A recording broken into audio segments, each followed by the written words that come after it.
আমরা যখন ঘটনা ঘটেছে তার কিছুক্ষণের মধ্যে আমরা শুনেছি এবং ক্লাস 7-এ ক্লাসরুমে ঢুকে একজন স্টুডেন্টকে প্রহার করা হয়েছে। আমরা ক্লাস 7-এর কিছু স্টুডেন্টের ইন্টারভিউ শুনেছি। আমরা আরও অধিকতর তদন্ত করব এবং আমরা স্টুডেন্টরা যেন আগামীকালকের মধ্যেই ক্লাসরুমে ফিরতে পারে সেই জন্যে আমরা সেই ব্যবস্থা নেব। বাংলাদেশ সেনাবাহিনী নরসিংদীর যিনি সিইও হিসেবে দায়িত্বে আছেন তার সাথে লেফটেন্যান্ট কর্নেল ফাহিম মাহমুদ মহোদয়, তার সাথে আমার কথা হয়েছে এবং তিনি আশ্বস্ত করেছেন বাংলাদেশ সেনাবাহিনী আজকের মধ্যে অতি দ্রুত সময়ের মধ্যে তারা এটির ব্যবস্থা নেবে, যারা দোষী তাদের ব্যবস্থা নেবে এবং তারা যেন ভবিষ্যতে এই ধরনের যেগুলো অনাকাঙ্ক্ষিত, একেবারে অনাকাঙ্ক্ষিত শিক্ষা প্রতিষ্ঠানের ক্লাসরুমে ঢুকে এই যে সন্ত্রাসী কার্যক্রম বলবো আমি, এই কার্যক্রম যেন আর ঘটাতে না পারে সেজন্যে আজকের মধ্যে তিনি ব্যবস্থা নেবেন বলে আমাদেরকে আশ্বস্ত করেছেন।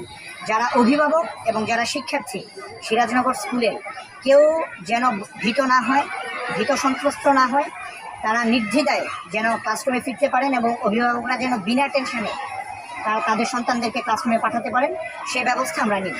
আপনাদের সকলকে ধন্যবাদ, আপনারা খুব দ্রুততম সময়ের মধ্যে রেসপন্স করেছেন, সেই জন্য আপনাদেরকে আবারও ধন্যবাদ। আমরা শুনতে পেলাম ইতিমধ্যে যে ককটেল বিস্ফোরণ হয়েছে, কোনো অস্ত্র উদ্ধার হয়েছে কিনা বা অস্ত্র নিয়ে সন্ত্রাসীরা আন্দোলনে ঢুকছে কিনা মানে স্কুলে। আমরা যেটি শুনেছি কয়েকজন স্টুডেন্ট আমাদেরকে বলেছে যে একটি ককটেল বিস্ফোরিত হয়েছে স্কুলের সামনে মাঠের এখানে, আর তাদের হাতে সম্ভবত দেশীয় কোনো অস্ত্র এরকম ছিল। যে যাই থাকুক, আমরা সেটি তদন্ত সাপেক্ষে তারা যে অনাকাঙ্ক্ষিত ঘটনাটি ঘটিয়েছে সেটির বিচার আমরা অতি দ্রুত সময়ের মধ্যে করছি এবং অস্ত্র উদ্ধার হয়েছে বলে আমরা শুনতে পাইতেছি। আচ্ছা, সেটি সম্পর্কে আমি আপনার ওয়াকিবহাল বলি, তবে আমরা দ্রুততম সময়ের মধ্যে এটি সমাধান করার চেষ্টা করছি।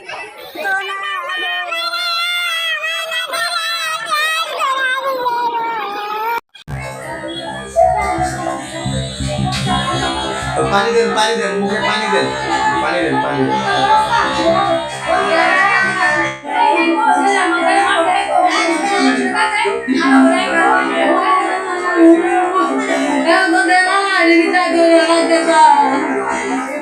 সব অভিভাবকরা এসে তাদের বাচ্চা স্কুল থেকে নিয়ে গেছে। তোমাদের আজকে এখানে আমাদের এখানে দুইটা ককটেল মারা হয়েছে ওদের পারিবারিক ঝামেলা সম্পর্কে।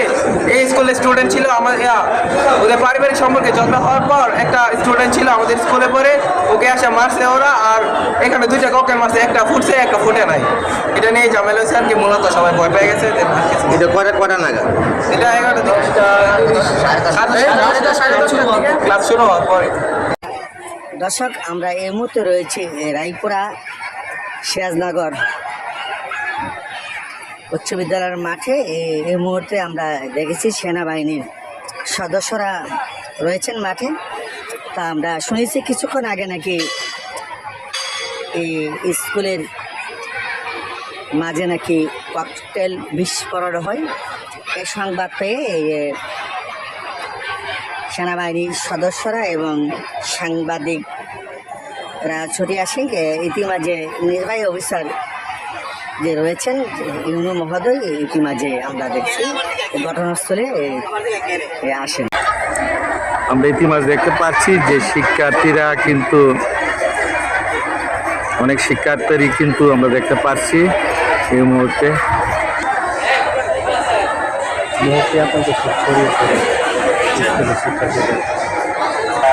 স্কুলে যে অনাকাঙ্ক্ষিত পরিস্থিতির সৃষ্টি হয়েছিল সেটা এখন সম্পূর্ণ সেনাবাহিনী নিয়ন্ত্রণে।